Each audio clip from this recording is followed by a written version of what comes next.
Welcome back, everyone, to Bullhorns and Bullseyes. We are not live this week, but Curtis, good to see you again. Great to see you again. Yeah.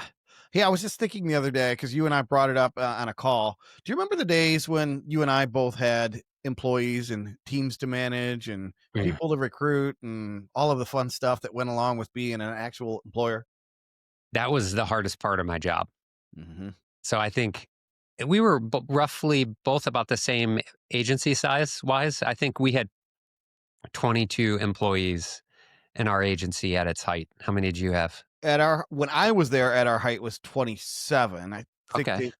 so Yeah. you And know, that's when it starts getting complex too. So I noticed once we got past the 18 mark, I'm like, whoa, this is a whole new animal.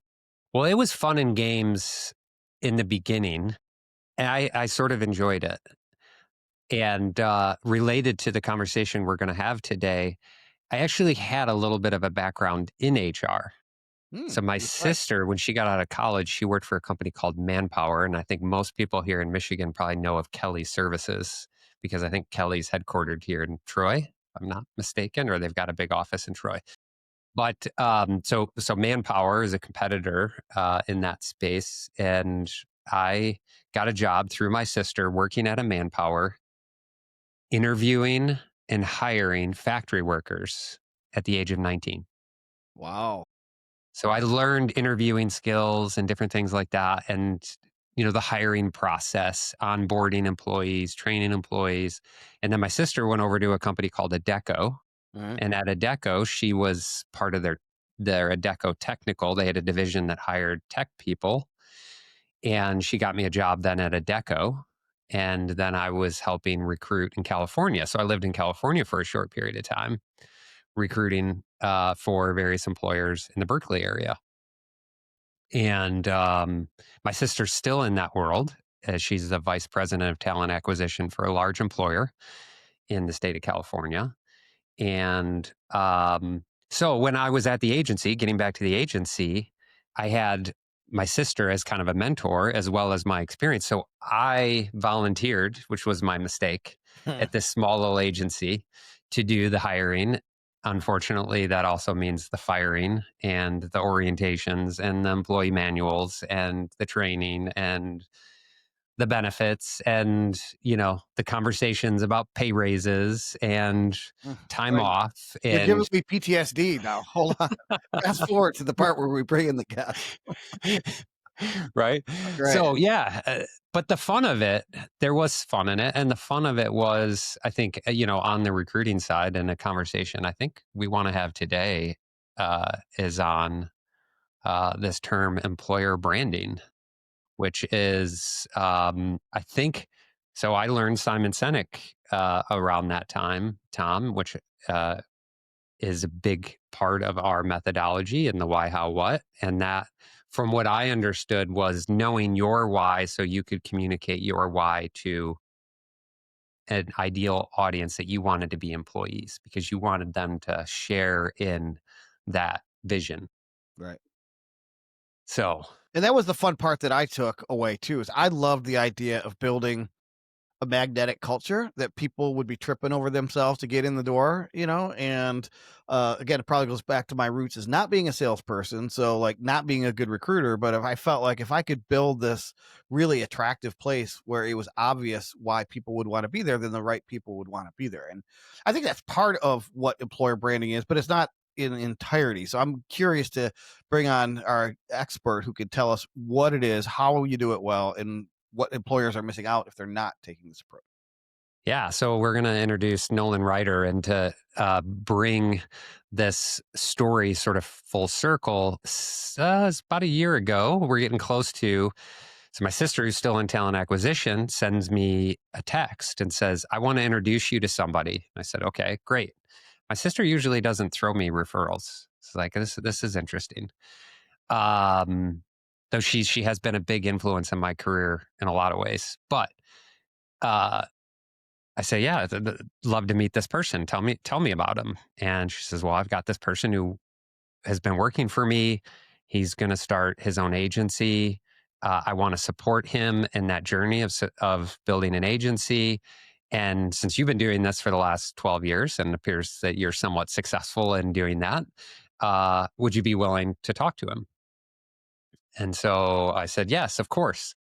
And then it was a little while later, Nolan, you and I finally got a chance to talk. And we probably a half hour of me sharing some advice and different things about, running a business and odds and ends like that. But I said, but before I let you go, Nolan, if you have a few more minutes, tell me what you do. And when he told me what he did, I was like, I have clients who need this. Yeah, big time. So, Nolan, you're here now. Tell our audience your background. You have a very interesting background I want you to share too, that you actually come from the world that we work in, marketing and Right. branding, Right. but you kind of got put into the employer side of it. So talk about that journey and help us understand a little bit about what employer branding is. Yeah. Thanks, Curtis. I was actually in a similar boat about 5, 7 years ago, not really knowing what employer brand was, at least officially as a term or as a specialization. When I first started, I graduated from college here in California and I started working in the graphic design space, graphic designer, working with marketing teams. I worked for a cement company. I worked for a t-shirt printer, a lot of different places. And when I was looking for a new role, I was talking to a recruiter. They said, I have this spot. It's in an HR team. And I thought, that's kind of weird. I didn't imagine that HR teams would need graphic designers. But really, that opened up my world to what I now know as employer branding, supporting HR teams, talent acquisition teams, people, culture teams with how do you articulate what it means to work at a specific company, pulling out what are those unique differentiators in your culture, in your total rewards package, the growth opportunities, why someone would want to bring their skills, their experiences, their talents to your company so they can make a difference there. And so, really, that's about 5, 7 years ago is when I got into the world. And I've been loving it ever since, being able to connect people to brands where they will thrive and be able to move the brand forward is really just fulfilling for me. So, I've really been enjoying it. And then about a year ago, like Curtis mentioned, I was able to start my own firm. And it's just been really, really fun to be able to work with many different brands across a lot of different industries, helping them articulate their employer branding, supporting their talent acquisition teams, and just helping drive the business forward. It's been really exciting. And we should mention that now a year later, you are welcomed into the Kaleidoscope multiverse as another spoke to this ever-growing wheel. So if there's people, employers out there that hear something that they like or want to know more about from Nolan, that we have your connection because he's part of the team now. So explain, Nolan. Like I said, I think if you hear the term employer branding, novice might say, okay, well, that's just like recruitment marketing. And everybody knows employers need to market to prospects as well as they do, prospective employees as well as prospective clients. So isn't this just marketing given a different term? Explain the nuance on how it's different than that. Yeah, I'm glad you said that because it's a really helpful place to start. I would say if you were to define brand as what people say about your company behind your back, I know I've heard that a lot before. If you were to say employer brand, that's more like what people would say it's like to work at your company behind your back. It's the combination of everything you offer, your reputation as an employer, all put together.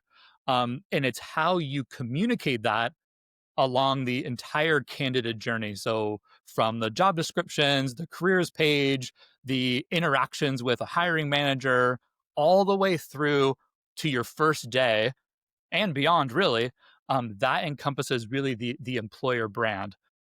I'll just think of a couple examples. I'll mention a couple examples because I think is helpful because there are employer brands out there that we know of.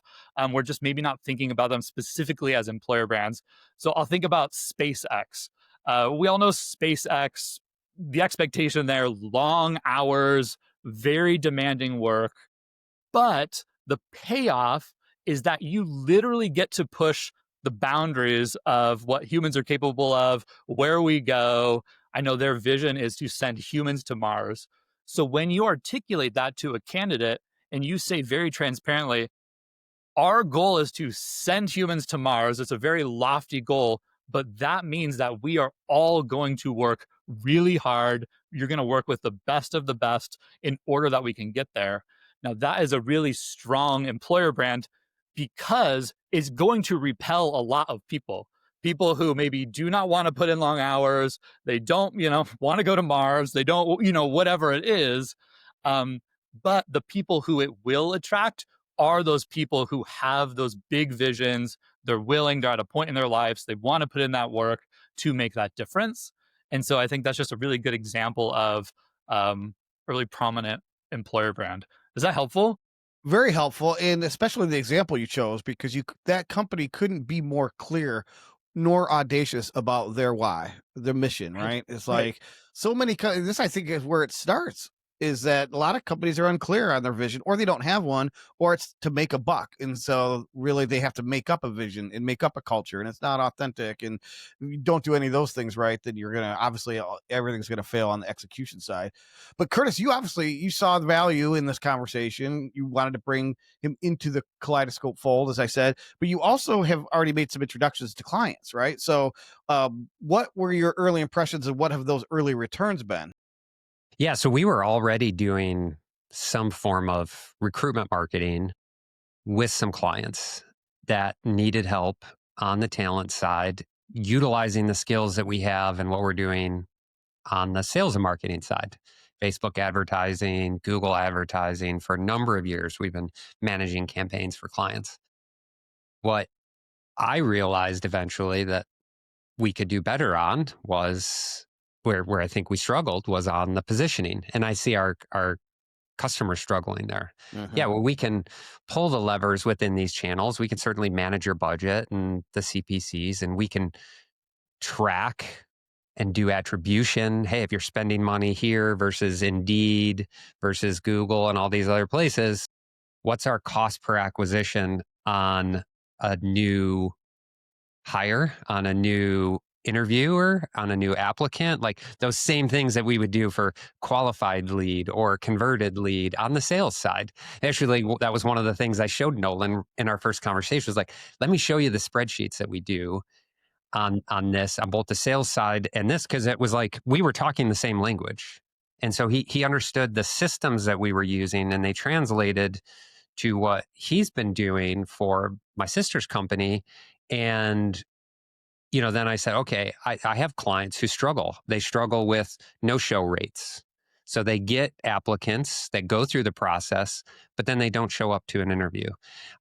We've got clients who don't know how to articulate their why on a careers page. And they say, hey, can you rebuild us an about page and a careers page on our website? It's like, well, what do you want it to say? Well, we're not sure. We want to attract this type of employee over here and then this type of employee here because they're drastically different. And we really don't know how to do that. So we said, okay, let's stop before we go and redesign something, and let's figure out the strategy, and let's maybe take a lesson from your book, Tom. Let's interview some existing employees. There you Let's go. find out their whys and Uh-huh. then take that and put that into language that we can have on the website. But all of that starts with employer brand. And the way I saw it, Nolan, was to actually take the marketing brand guide, that there should be a corporate guide that is an extension to that sales and marketing thing that says, Yes. here's how we talk to employees, or here's how Mhm. we talk about the company to potential employees. Right. Yeah, exactly. 100%. And I think part of the nuance about what you're saying is, and we'll get into this a little later, but there are so many through lines between consumer marketing and employer brand and recruitment marketing. The one big difference, though, is that at the end of the day, it's almost like talent acquisition teams, recruiters are almost in the rejection business because you can have, I think the average is almost 250 candidates for one role. There's going to be one person. So 249 of those people are eventually going to be rejected. And so it's so important to really think through what that experience is going to be. Because if you end up hiring one person, the experience that everybody else has is all that they're left with. And a lot of times, that impression that they have can also be their first experience with the brand, even as a consumer. And so if they have a bad experience as a candidate, that can really cement in their mind the actual brand. And so I think there are so many tactics and so many strategies that are similar, but there's so much more focus that has to be put on the candidate's experience, just because they're looking for, livelihood, they're looking for purpose and to make an impact. And we really have to be careful with how we're treating all of those candidates and how we're thinking about that experience. Just thought that was helpful to add. Yeah, So, for sure. so Tom, that reminds me of this quote we saw. We've been talking about brand a lot lately, and so this Braden Kelly, who's a author, speaker, says brands are created by companies but belong to customers. And so you could also say the employer brand is created by a company, but it belongs to the employees. And what you're saying, Nolan, it belongs to those people who even go through that process and don't become employees, that experience and how they felt about that experience and their perception of the company and all that encompasses what that brand actually means. Tom, what do you think? What do you think about that? Yeah, no, that's exactly right. And back to Nolan's earlier point, I do remember the rejections I've gotten over the years. And there's another expression that people will forget what you say, but they will not forget, but they will always remember how you made them feel. Right. And I can't tell you exactly what those people told me, but I can tell you which ones kind of made me feel crappy. Right. And that was a reflection on the overall brand, and which ones, whether they were stroking me or not, just, this was a tough decision, in any other situation, we would have loved to, if we could have had two of you, you would have been, that sort of thing. But, I wanted to go back to what Curtis said earlier too, about like wait, stop, before we start executing, because this is what we tell our clients, like, there's some things we got to get right first. What does an engagement typically look like for you at the beginning, though? And what are you digging into before people start just throwing up, job listings on Indeed or LinkedIn or whatever? Right.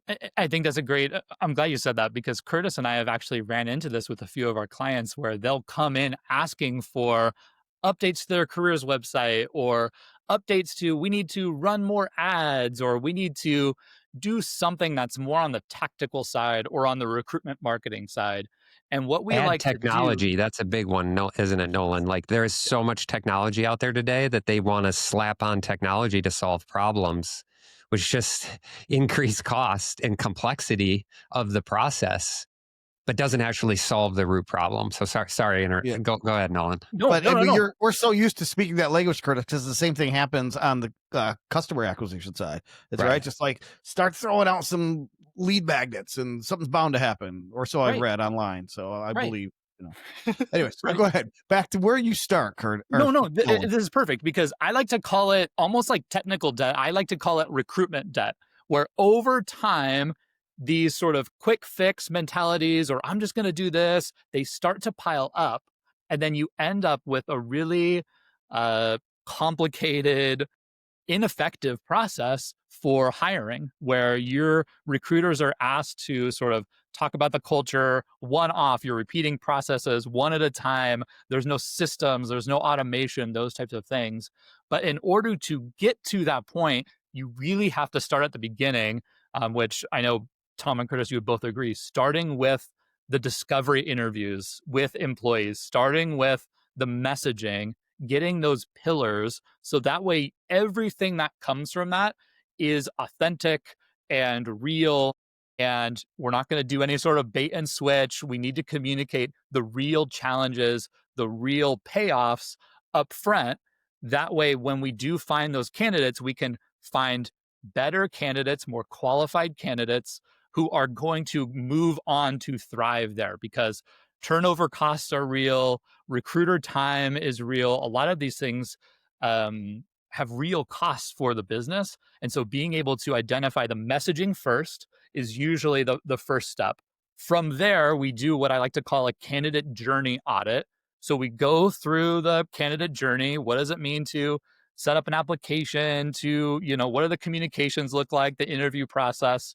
And then from there, once we get all of those pieces elevated, on brand, working nicely, there's automation, there's technology, those types of things, then we can use recruitment marketing to really just dial everything up, to scale all of those things, to bring more candidates through the funnel and communicate the employer brand. So that's typically how an engagement works in those three different buckets: employer brand, candidate experience, and then recruitment marketing.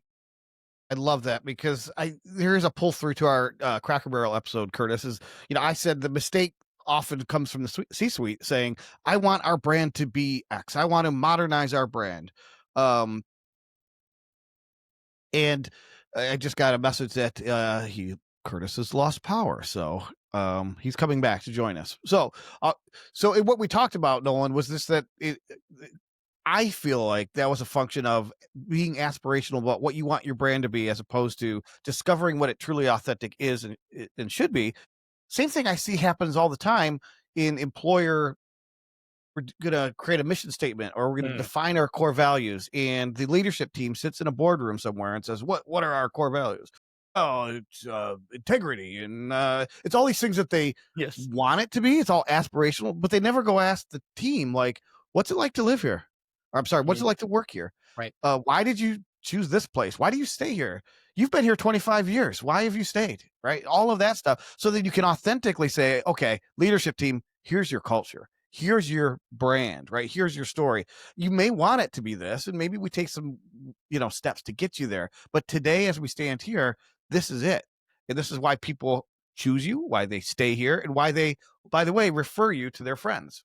Right, right, right. Yeah. And if you try to just lead that from the very top, it's never going to work. This is where people spend the majority of their time, and it's not going to work if you try to cram that down and it's not um, sort of starting from the ground on what employees are actually experiencing. So I think that's a great point. Do you I wanted to ask you about, so aligning with obviously whatever you're doing, I think, to your internal audiences, say employees and prospective employees, needs to, I would imagine, align with your external branding, right? So do you, when you come into these situations, do you ask for that sort of documentation? Like, hey, have you done the work of defining what your brand voice is and what your messaging is? And do you ask for that? Or do you need to create that as part of this process? Or do they have it and then you find it's completely misaligned with what you're discovering? So how do you handle that part of it? Yeah, it's a great point, and I think that's something, as I've been doing this, I see more and more. There's usually typically a disconnect between the marketing team and the HR team, because there's usually not a lot of opportunities for them to naturally overlap, other than employer branding. And so typically, one of the first things that I'll do if an HR team comes, needs some help, I'll offer to bring in the marketing team. Let's talk to the marketing team. Let's see what's going on. Let's build a partnership with them early on, because those things are so connected. What you're telling your customers, if you're doing your work right, is going to be true to your company, true to your purpose, those types of things. And then you want to package that up for employees. And so typically there will be something, even if it's pulling from a website or, pulling from a really short brand book or anything like that. We just need to latch on to something, even if it's not super built out, but we do need to latch on to something from the marketing team or something external facing. So that way we can make sure that the employer brand is authentic, it is connected, and will ultimately work. It strikes me that a couple things. One is the resources that you're spending on recruiting, say, are ultimately going to cost the company something in terms of salary and benefits and all of that stuff. But I think most employers realize that that's an investment, right? You need that employee or that employee group to get the company where you need it to go. Um, but I also think that they look at so much of this as an annoyance as well, right? The recruiting and getting this flood of resumes and doing, and so are you taking a company from a point of pain to a point of, once they get into this and they embrace everything that you have to say and they become a quote unquote employer of choice, can you get them to a place where that now they're like, all right, this is competitive advantage. We got something now that our competitors don't have, right?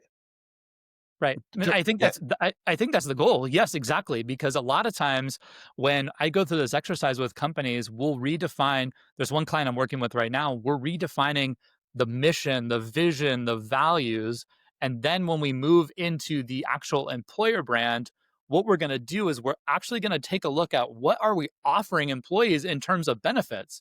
Are there people who how can we make this demographic that we want to thrive here, how can we make sure that they will actually thrive here? You saw a lot of that in the tech industry where they would lure people in with coffee machines and baristas and ping pong tables and foosball. Yeah. yeah, exactly. You could be yourself here. Of course, unlimited vacation. All of those things over time have sort of backfired because it wasn't really truly aligned. It was sort of to help woo them to come in, but then it was really hard work, grueling, and there was sort of a disconnect there. But ultimately, Patagonia is a really good example because they have such a focus on being innovative in the sustainability practices of their company that what they do is they structure their benefits for better or for worse. They structure their benefits around that. So, sort of one of the more extreme examples is if you were going to go and protest something sustainability wise, they will actually give you that time off so you can go and protest and do that. And also, there's been samples where people have been put in jail for that, and then Patagonia has bailed them out.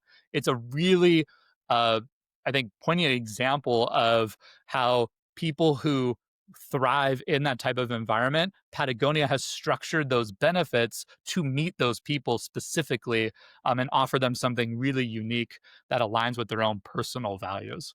Yeah, and that goes back to what I said about it being authentic and bottom up as opposed to top down, right? Right. So, um, I want to get your take on why this is especially critical now. It seems like for as long as I can remember, knock on wood, today we didn't get a very good jobs report, but there's been a talent shortage, it seems like, for a good long time. And then COVID hit, and then a lot of people didn't want to go back to the office. So now you're competing for, even more limited talent pool. So how does, why does the candidate experience and what, in the concept of a talent shortage or a preference for work at home, all of that stuff, how are you addressing all of that stuff? Because it seems to all be coming to a head, and I don't see, again, knock on wood, the talent Right. shortage going away anytime soon. Right. It's a great point. And I think the reality is just like with any type of brand, you have a reputation. It's whether or not you're actively managing it or aware that it even exists. And employer branding is exactly the same. And I think what we're seeing is it's no longer, just a nice to have. I believe that it's one of a company's biggest competitive advantages is how they present themselves as an employer. Because like you said, there's lots of headlines about layoffs in tech, those types of things. But for certain sectors like healthcare or law or skilled trades, the job market's really, really tight. And your employer brand really can make the difference between getting that amazing candidate who's going to come in, innovate, be responsible for, the next step of the company, or losing them to a competitor. And so being able to think about that really clearly about what is our employer brand, actively managing that, actively figuring out what are those unique things is going to make a big difference. And I think while we're on the topic, I think there's also, you mentioned COVID, there's been a huge shift in candidate expectations, I think, over the past few years, especially with remote work, flexibility. Gen Z, millennials, they're prioritizing this alignment with purpose and values, flexibility, growth opportunities. They're asking some of these questions now because it's not exactly how it used to be where you could join a company, work there for 40 years, retire. People are asking a lot more questions about how can I grow here? What's the flexibility like? How can I align with my own personal purpose?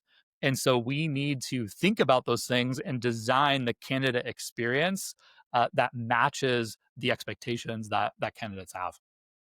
Yeah. And I would say employers ignore that at your own peril. I mean, 'cause that's the new reality. You might not like it, but that's the new reality.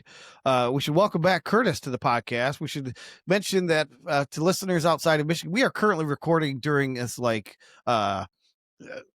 almost like a Wizard of Oz type wind situation. So you lost power, but you're back, Curtis. Welcome back. I did. That was wild. I have a battery backup and everything, but the systems didn't work the way they're supposed to. So, Yeah. Boy, but Well, let's I'm talk back about since online you're for back. now. I know you've brought Nolan in his experience into some of your client engagements you mentioned. We won't mention any by name, but there's one in particular that's in a very competitive sort of recruiting posture. The company can only grow as its human resources grow. You probably know of who I'm speaking. So, what were some of the things that you were able to identify early on with them and address, and what have they seen as outcomes so far?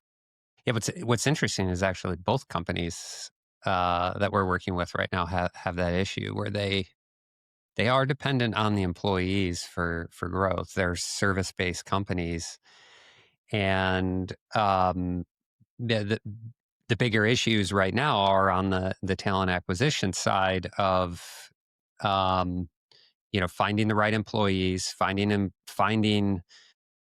candidates who will show up for interviews, who a lot of I would say, Nolan, on the recruiting side, like you had mentioned, there's just the time and cost mhm. these employers go through in order to actually get to that final point. Like, how much does it cost? Maybe you know some of these numbers of what does it cost to actually do the hire, like up until that point, or you would say like how much it costs a company to maybe have to replace an employee. This is kind of like the customer acquisition costs. Sometimes we'll talk about, Tom, of like, hey, you want to retain a client versus losing them because it costs so much to acquire them. And we've just seen these clients who really struggled. And like I mentioned before, what they wanted to do was slap on technology. If they hear a new buzzword, and there are some great technologies out there, aren't there, Nolan?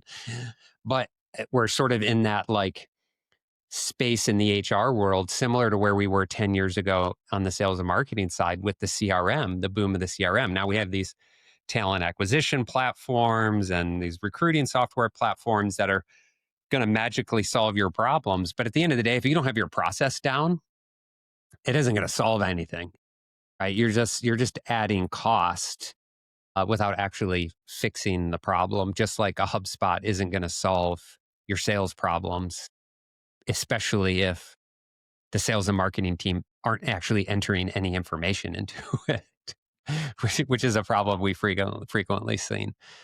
So yeah, so we brought in Nolan to, just like we brought in you, Tom, to say, hey, let's stop for a second, let's do these discoveries, let's talk to people, and then let's come to an agreement on not just the positioning, the content pillars, and those types of things, but let's understand your process. And once we understand your process and how naturally somebody does go through the hiring process, because every company is going to be different. The way McDonald's hires is going to be different than the way Taco Bell hires. So that's going to be unique to your company. Now we can fit the candidate journey, which involves both messaging as well as the technology and the process all together into one, which that solves the problem. Right. Did I articulate Right. that okay, Nolan? Oh yeah, that was great. That was great. And one thing we noticed with one of our clients, uh, Curtis, was getting to know who the candidate is, building a candidate persona. Mm, So many learnings come out that then affect how you communicate with them and what technology you choose. If you just go after some new HR tech, and like you said, over the past 5 years, it has really just exploded the amount of things that you can do, which is great. But if you don't know who your candidate is, how they want to be communicated with, you could be sending them emails when they're not reading emails. They're on their phone. They need to be texted, or, these types of things. They need reminders, or they, want to be, they still need to be sold on the company with videos, or all of these types of things. Once you can know what the challenges are for your candidate, you can tailor the messaging, the experience for them to really level it up. There's some technologies out there specifically geared for high volume hiring that is solely based on texting, and they're able to get an incredible ROI. There's some amazing stuff that this company Paradox has done for Chipotle, and has just drastically reduced the time to hire for these people, which allows the recruiting team to not have to deal with so much of the friction and the manual processes, but it frees them up to have these more human interactions to be able to sell the company that they're hiring for. One thing that I like to talk about is this philosophy called moments that matter. They talk a lot about this in employee experience. But if you take the entire candidate journey from the first time they experience your company that you're hiring all the way through your first day, you can plot out all of these touch points with candidates. But what you can do is layer on top of that, where are the moments where you can have an outsized impact on somebody?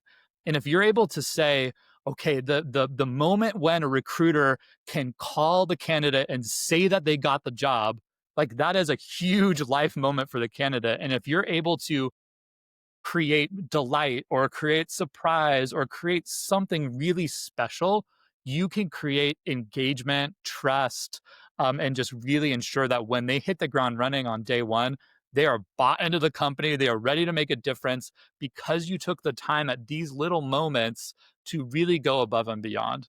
And so I think, Curtis, like what you're saying, technology should be something that takes some of the automation in a meaningful way, but just allows you to focus even more effort on these more human moments that matter.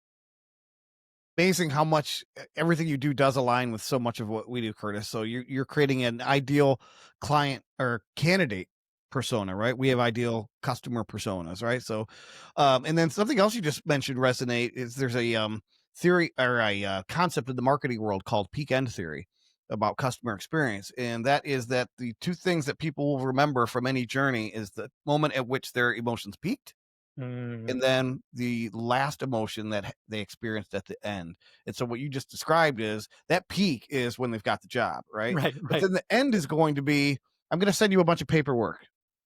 right, right, And so you don't want that to be the lasting impression, right? You want to right. keep Exactly. that elevated. So, real quick before we wrap up, explain. I know what it is, and you mentioned it, so I think you should explain what uh, Olivia is and what Paradox does, because I think that's very interesting. I think people might be interested in knowing about that. Yeah, let me tee this up for Nolan too, because this was actually one of the first client that we had Nolan work on.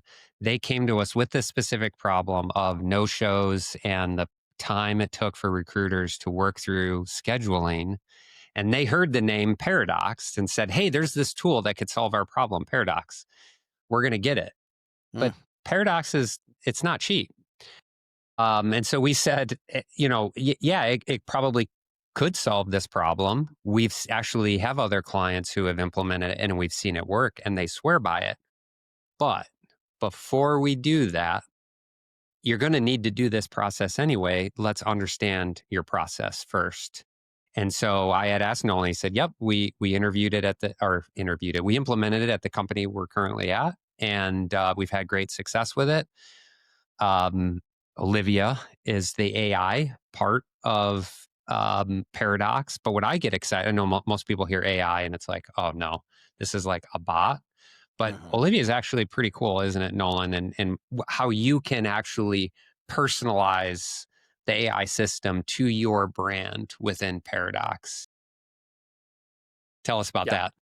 it's pretty amazing. They've done a really good job where they are blending AI with also best in class consumer marketing tactics, which I think really is um, one of the benefits because HR really hasn't seen much of that for the past couple of years.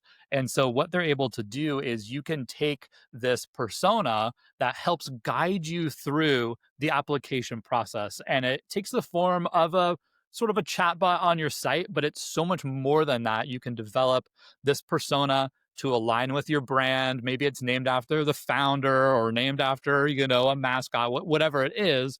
But that tool brings together all of the complexities between the different systems and just creates a seamless experience. This persona will guide you to the right job. It will guide you through the application.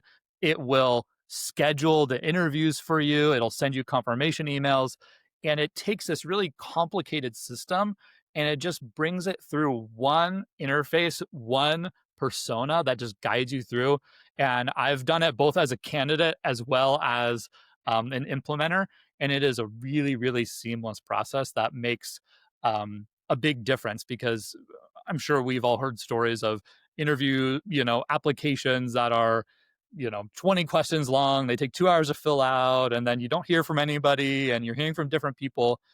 With a tool like Paradox, there's a few others out there that do similar things, but it really just creates this cohesive, branded experience, which creates really great sentiment with the candidates for So, sure.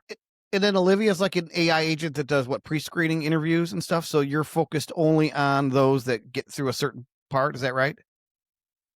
Correct. Yeah. Yeah. You Yeah. could set it up however you want, but yes, that's a way that a lot of people will use it is it will start having a conversation with you. It'll start asking you some basic questions. But on the back end, those are what they call knockout questions. So they can maybe ask about your schedule. Are you available on the weekends? Oh, are you in school? Are you this? And then it can sort of guide you off if it's not a good fit, or it can move you into the next stage where then a recruiter would come in. They would know all about your background. They'd be prepped for a conversation, and it can be really meaningful. But Tom, Olivia would stay with you through that process potentially. So that's where the branding part of it comes in. Is if that's your first experience with the brand, and you do want that to be memorable, and you do want that to be a good experience, Olivia has this opportunity to stay with you all the way up till you come in and do your new hire paperwork and those types of things, right, Nolan? So, Olivia's sending you text messages and it's personalized, like, again, to be in the brand's voice, to communicate with you just as if you're communicating with an actual recruiter. And so that's why we're saying the importance of the branding.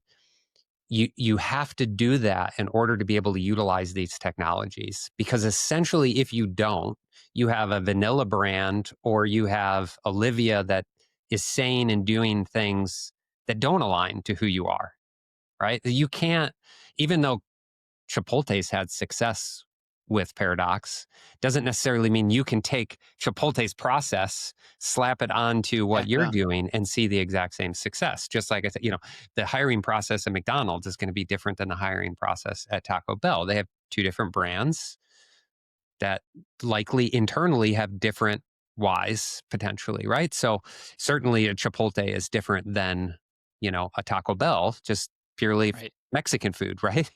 And Right. so they likely are targeting a different candidate. And so that candidate experience is going to be different, and the way that they communicate to those candidates is going to be different. So do the branding part first, then go to the technology, choose the right one, and now you've got a process that you Yep. can make it yours.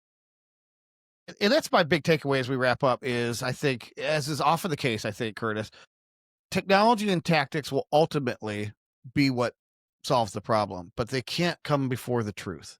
Tactics and technology can't come before the truth. And too many companies are either not looking for the truth or they're trying to deny the truth. So, Nolan, how about your final thought? What should people take away from this episode?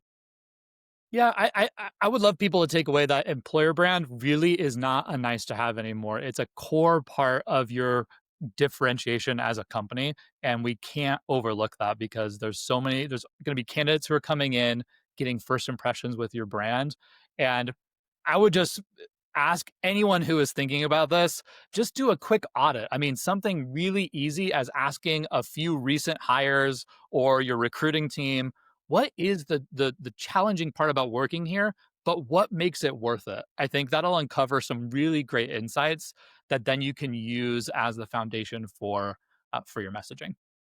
Love that. Curtis, any final thoughts? Maybe get 2 generators? No, yeah, yeah. Uh, I have a generator. It's more batteries, I guess. Um, Nolan, tell us quickly about Scout. So you So for our audience, you are part of the Kaleidoscope team. So people can work with Kaleidoscope and kind of get the benefits of the whole team as well as Nolan. But tell us a little bit about Scout and your own branding, your own agency. Yeah, thanks. Yeah, so I started Scout. We're an employer branding firm, and this is our bread and butter. So we help clients articulate um, anything from a company's mission, vision, values, all the way through your employer branding, and then activating and embedding that into the organization. Because when you have your employer brand, and your culture, you need to make that expressed all throughout the touch points, even as an employee. And so at Scout, that's what we do. We partner with companies to really uncover what that is and help employees and candidates thrive at these companies. Awesome. Awesome.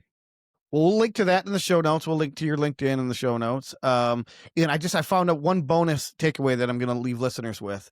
Because you mentioned knowing the preferential communications preferences of your audience, right? And it just dawned on me that if there's anyone out there who's looking to disappear, just disappear from the grid, never to be heard from again, send one of my teenage kids an email. You might as well get sucked into a black hole because you don't exist in their world. So anyways, that's it. Thanks again, Nolan. People will be seeing you around because we're going to introduce you to everyone we know. So thanks again, and we'll see you all so much. Yeah, thank you. next time on Bullhorns and Bullseyes.